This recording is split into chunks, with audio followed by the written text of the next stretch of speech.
미국, 한국 F-15K 기술 유출 혐의, 고강도 조사 FBI, CIA 등 한국 군수산업조사 한국이 기술 도용에 짝퉁 무기 만든다. 미 의혹 여전 기술 도용 명백 vs 근거 없는 의혹 공방, 외교 마찰 비화 우려.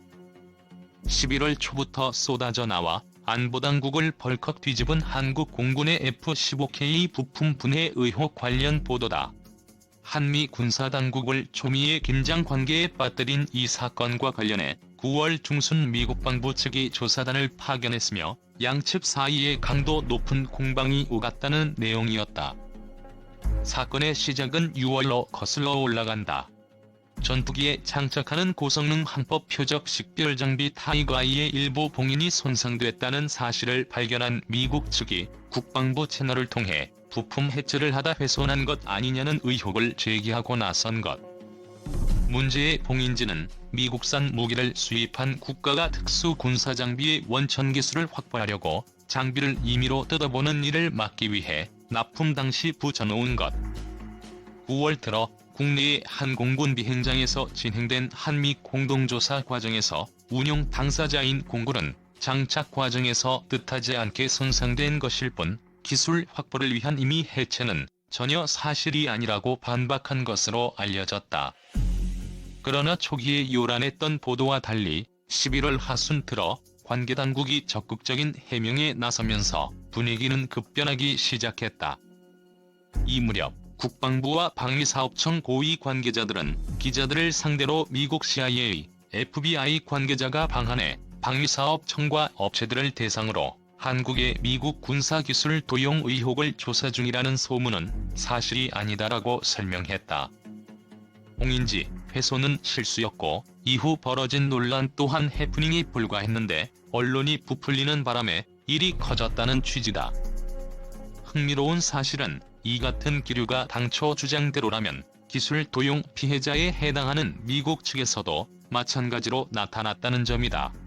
사안을 더는 공개 거론하기를 꺼리는 분위기가 역력해진 것. 한마디로 어느 쪽도 확전을 원치 않는 일이 된 셈이다. 이 사건은 정말 단순 해프닝에 불과했던 것일까? 당국자들 말대로 미국 조사단은 실수일 뿐이었다는 우리 측 설명에 납득하고 돌아간 것일까? 주간 동안은 한미 양측의 다양한 관계자들을 통해 이러한 최근의 해명이 사실과 사뭇 거리가 있음을 확인할 수 있었다. 먼저 살펴볼 내용은 이번 사안으로 한국을 찾은 미국 측 인사들의 면면. 그간 이를 담당하는 워싱턴 주무부처가 어디인지 다양한 해석이 나왔지만 복수의 미국 현지 당국자들은 미 국방부 산하 국방기술보안청을 지목했다. 9월 한미 공동조사를 위해 우리 측 공군기지를 찾은 이들이 바로 제임스 허시 DTSA 청장을 비롯한 9명의 관련 전문가였다는 것. 함께 방한한 피터 버거 부차관보 등은 모두 미국 국방부 정책실 소속으로 미셸 플러노이 정책 담당 차관 휘하다. 미국산 무기 수입 국가의 방산기술 유출 문제는 국방부 정책실의 고유 업무라는 설명이다. 미 고위 관계자 줄줄이 방한 처음. 문제는 한국의 기술 유출 의혹 때문에 미국 측 고위 관계자들이 이렇듯 줄줄이 방한한 것은 사실상 이번이 처음이었다는 사실. 이전에도 다소간 문제가 불거진 적이 있지만 방한한 인사는 통상 대령급 장교 수준을 넘지 않았던 것으로 전해진다. 미 국방부가 이번 일을 이전의 어떤 경우보다 중대한 사건으로 인식했다는 점은 의심할 여지가 없는 셈이다. 또한 이는 블루랜턴이라 부르는 미국 정부의 통상적인 무기거래 확인 절차와도 구별된다. 자국 무기가 위협 세력에 넘어가는 것을 막으려고 미 국무부가 운용하는 이 프로그램은 미국산 무기를 수입한 국가의 현지 위대사관 상무과 담당자가 당초의 계약자에게 물건이 제대로 인도됐는지 확인하는 절차다. 무기 거래에 관여하는 우방국가 중개업자의 신원 확인도 블루랜턴 프로그램 소관. 블루라는 상징어 자체가 우방국가를 의미하는 것이기도 하다. 앞서 몇몇 신문은 이번 조사 작업에 블루랜턴이라는 코드명이 붙었다고 보도한 바 있지만 국방부 정책실 소관인 이번 사안은 국무부 업무인 블루랜턴과는 관계가 없다는 게 전 현직 워싱턴 당국자들의 공통된 설명이다. 미군 측도 한국 공군의 혐의가 없음을 확인했다는 방사청의 해명도 사실과 다르다고 미국 측 인사들은 말한다. 한국 측의 증거 제시 요구에 DTSA 조사단이 한국 측이 공인 확인 메커니즘을 알게 되면 추후 이를 피할 수 있으므로 알려줄 수 없다고 반박했을 따름이라는 것. 물적 증거를 제시할 수 없어서 한국 측 실토를 받아내지 못한 것일 뿐 절대로 양해한 게 아니라는 이야기다. 이들은 한국군이나 관련 기관의 누군가가 미국 측에 제보한 것으로 보인다는 보도에 대해서도 한국 공군이 고장난 장비 수리를 미국 제조업체에 의뢰했기 때문에 알 수 있었던 것이라며 부인했다. 수리 과정에서 공인 이상을 보고받은 미국 방부는 FBI에 의뢰해 과학수사 기법까지 동원해가며 파손의 고의성 여부를 확인한 것으로 전해진다. 9월 합동조사 과정에서 DTSA 측이 증거 제시를 거부한 것은 FBI 고유의 수사 기법을 외국 정부에 노출할 권리가 국방부에 없기 때문이었다는 것이다. 한 가지 주목해야 할 사실은 DTSA 측이 봉인해제를 주도한 당사자로 공군이 아닌 국방과학연구소를 지목한다는 점이다. 국산 무기체계 기술 개발과 시험 평가를 책임진 국가연이 사건에 관여했다면 이는 단순 실수일 수 없다는 점에서 의미가 완전히 달라진다. 한국이 수출용 무기 개발을 위해 타이가이의 기술을 훔쳐보려 한 것 아니냐는 미국 측 의심이 어디서 나왔는지 가늠할 수 있는 대목이다. 미국 측은 대자머리인 홍상어와 청상어, 다연장 로켓, K1A1 전차 사격 통제 장비 등 그간 국가연과 국내 방산업체들이 자체적으로 개발했다고 홍보해온 상당수 무기체계가 미국 무기의 원천 기술을 유용해 만든 것 아니냐는 의구심을 품은 것으로 전해졌다.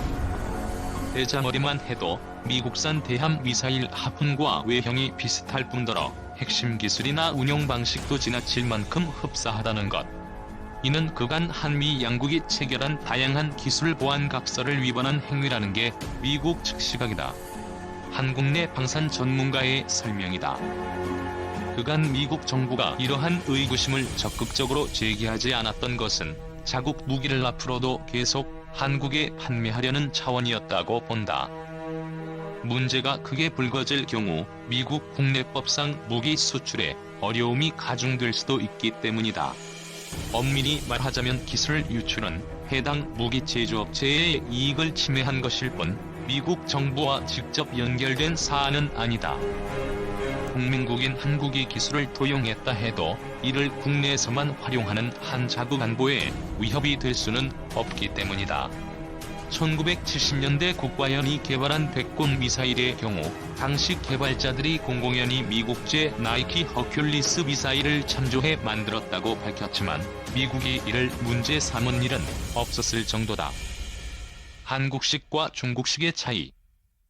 KF-X 개발 미국의 목리? 2009년 2월 경북 구미시에 있는 LIG-X1의 전자파 무반향 시험장에서 연구원들이 외장형 전파 방해 장비 ALQ200을 점검하고 있다. 전투기에 장착돼 미사일 공격을 피할 수 있도록 하는 전자무기다. 실제로 최근 수년 사이 미국 정부가 기술 문제와 관련해 한국의 행보에 공식적으로 제동을 건 것은 전파 방해 장비 ALQ200의 경우뿐이다. 2009년 무렵 한국이 이 장비를 파키스탄에 수출하려고 하자 미국 측은 파키스탄은 중국제 전투기를 운영하므로 중국의 기술이 넘어갈 수 있다는 취지로 수출에 반대한 바 있다. 이 경우는 국가안보와 연결될 수 있었기 때문에 문제를 제기했다는 것이다. 이렇게 놓고 보면 남는 의문은 한 가지다. 문제의 공인 훼손 같은 경우 기술 적성국에 유출하는 상황이 아님에도 미국이 이렇듯 강력히 반응한 이유는 무엇일까? 상당수 전문가는 이를 우리 정부가 2013년부터 본격화할 예정인 한국형 전투기 개발 사업과 연결해 해석한다. 이를 통해 한국이 전투기 독자 개발에 성공할 경우 앞으로 미국과 이해관계가 엇갈리는 국가에 수출할 가능성을 우려한다는 것. 한 걸음 나아가면 세계 전투기 시장을 장악한 미국 주요 방산업체의 경쟁 상대로 떠오르는 상황도 경계한다는 견해다. 국과연은 최근 이 사업의 탐지장비 개발 부분을 직접 주도하는 방안을 확정한 것으로 전해진다. 공인 훼손 사건 역시 KF-X를 위한 원천 기술 확보 차원에서 이루어진 것 아니냐는 게 워싱턴의 시각인 셈이다. 반면 강한 문제 제기로 기선제압에 나섰던 미국 측이 최근 조기 진화로 방향을 튼 것은 한국이 내년에 줄줄이 예정한 수조 원 규모의 무기 도입 사업을 의식한 것이라는 해석이 지배적이다. 이번 사건을 계기로 국내에서 미국의 깐깐한 태도를 비판하는 여론이나 분위기가 확산되어 이들 사업에서 미국 업체가 불리해지는 일을 막으려는 차원이라는 것이다. 한 방산업체 관계자의 말이다. 단기적 이익만 생각하면 미국 기술을 기반으로 국산 무기를 개발한 데도 뭐라고 할 수는 없지만 법률적 문제나 동맹의 신뢰를 놓고 보면 쉽게만 볼 일이 아닌 것 역시 사실이다. 오히려 문제는 수많은 미국산 무기를 수입하면서도 기술 협력 조건을 충분히 얻어내지 못한 그간의 패턴에서 출발했다고 본다. 언제나 미국산 구입에 우선순위를 두는 바람에 구매자의 지위를 충분히 활용하지 못했다는 한계도 함께 지적해야 할 것이다. 한미 양국이 봉합 수순에 들어간 11월 21일 한 일간지는 공교롭게도 국과연에서 미사일 개발 업무에 종사한 바 있는 정동석 인하대 IT공과대학장에 글을 실었다.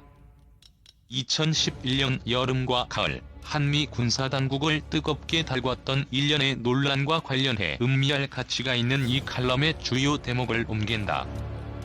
중국은 비록 투박하지만 자체 제작한 실험 장비를 갖고 우주선을 띄우고 대륙간 탄도 만든다.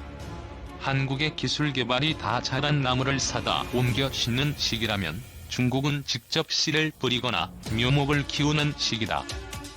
한국식은 결과는 빨리 나오지만 병이 들어도 고치기 힘들다는 단점이 있는 반면 중국식은 시간이 걸리기는 해도 문제를 자체 해결할 능력을 키워준다.